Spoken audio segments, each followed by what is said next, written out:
બગદાણાની અંદર નવનીતભાઈ બાલદિયા નામના વ્યક્તિ ઉપર હુમલો કરવામાં આવે છે। ત્યારબાદ એમના દ્વારા એવું નિવેદન આપવામાં આવે છે કે આ હુમલો માયાભાઈ આહિરના પુત્ર જયરાજ આહિર દ્વારા કરાવવામાં આવ્યો છે। અને આ જે વ્યક્તિગત મુદ્દો હતો એની અંદર જ્યારે કોળી સમાજના રાજકીય આગેવાનો નવનીત બાલદિયાની મદદ માટે આવે છે ત્યારે આ જે આખો મુદ્દો છે એ રાજકીય રંગ લઈ લે છે।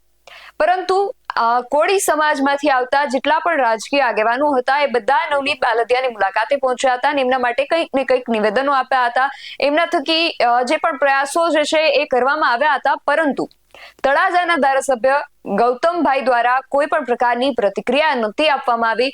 એટલા માટે અનેક પ્રશ્નો ઉઠ્યા હતા કે ગૌતમ ચૌહાણ શા માટે કોઈ પ્રતિક્રિયા નથી આપી રહ્યા।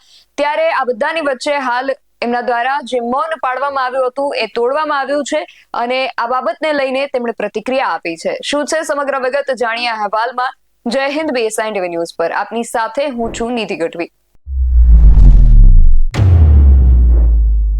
તળાજાના ધારાસભ્ય ગૌતમ ચૌહાણ બગદાણાની જે બબાલ છે એના મુદ્દાને લઈને શા માટે કંઈ બોલી નથી રહ્યા એવા અનેક પ્રશ્નો ઉઠી રહ્યા હતા અને આ પ્રશ્નોની સાથે અનેક તર્ક વિતર્ક જે છે એ સર્જાઈ રહ્યા હતા। ચર્ચાઓ ઘણી બધી થઈ રહી હતી। એવામાં એક સમાચાર પણ સામે આવ્યા હતા। સોશિયલ મીડિયાની અંદર એક ઓડિયો ક્લિપ વાયરલ થઈ હતી જેમાં એવો દાવો કરવામાં આવી રહ્યો હતો કે એવી વાતચીત કરવામાં આવી રહી હતી કે ગૌતમભાઈ ચૌહાણ જે છે તળાજાના ધારાસભ્ય એ કદાચ આજે આખો મુદ્દો છે એને સમાધાન તરફ લઈ જવા માટે પ્રયાસો કરી રહ્યા છે। અને આ બધા જ્યારે પ્રશ્નો ઉઠ્યા ત્યારે હવે અંતે ગૌતમ ચૌહાણ દ્વારા મૌન તોડવામાં આવ્યું છે અને આ વિષયને લઈને પ્રતિક્રિયા આપવામાં આવી છે। સૌથી પહેલા એમને સીધા સાંભળીએ કે તેઓ આ વિષયને લઈને શું કહી રહ્યા છે।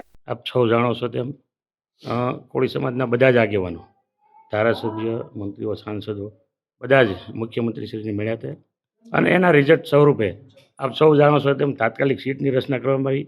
તાત્કાલિક જે તે વખતે પીઆઈ હતા એમને હટાવી દેવામાં આવ્યા અને બીજા આરોપીઓ જે છે એમને પણ એમની ધરપકડ કરવામાં આવી છે। એટલે તમે જોવો છો કે સરકાર એ દિશામાં કામ કરી રહી છે। નવનીતભાઈ જે આક્ષેપ કરી રહ્યા છે, મુખ્ય ષડયંત્રકાર કોણ છે તમને ખબર છે? ના, મને તો ના ખબર હોય ને। નવનીતભાઈ કહે છે એટલે કોણ છે? નવનીતભાઈ બોલે છે હા, કોણ કે ભાઈ જયરાજભાઈ છે, તો એ તપાસનો વિષય છે અત્યારે અને સીટ તપાસ કરી રહી છે। જે હશે તે સામે આવશે। જો એમાં તમે જાણ્યું હશે જે લોકો વાત કરતા હતા એ બંને આમ આદમી પાર્ટીના કાર્યકર્તાઓ છે।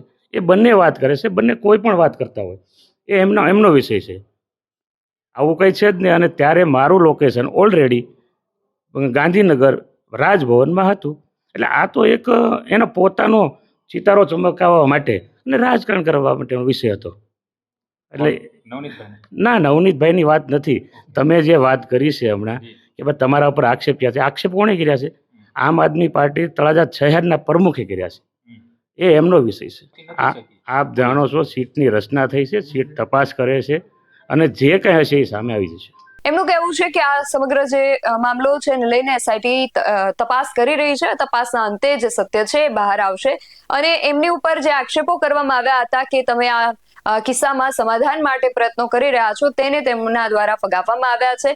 હવે આગળ એમણે જે રીતે કહ્યું કે એસઆઈટી દ્વારા જે તપાસ છે એ કરવામાં આવી રહી છે, તો જોવાનું એ રહેશે કે એસઆઈટીની તપાસના અંતે આમાં શું બહાર આવે છે। અને જે રીતે ગૌતમ ચૌહાણ ઉપર આક્ષેપો થઈ રહ્યા હતા અને એમના દ્વારા આ તમામ આક્ષેપોને નકારવામાં આવ્યા છે અને આમ આદમી પાર્ટીના આગેવાનો ઉપર તેમણે સામે પ્રતિ આક્ષેપ નાખ્યો છે, તો એમના આ નિવેદનને લઈને તમારું શું માનવું છે અમને કમેન્ટ કરીને ચોક્કસથી જણાવજો। આવા જ વધુ અહેવાલો સાથે મળતા રહીશું। તમે મારી યુટ્યુબ ચેનલને સબસ્ક્રાઇબ કરવાનું અને અમને ફેસબુક અને ઇન્સ્ટાગ્રામ પર ફોલો કરવાનું ભૂલશો નહીં। બાકી અવનવી અપડેટ્સ માટે આપ જોતા રહો BSI TV ન્યૂઝ। નમસ્કાર।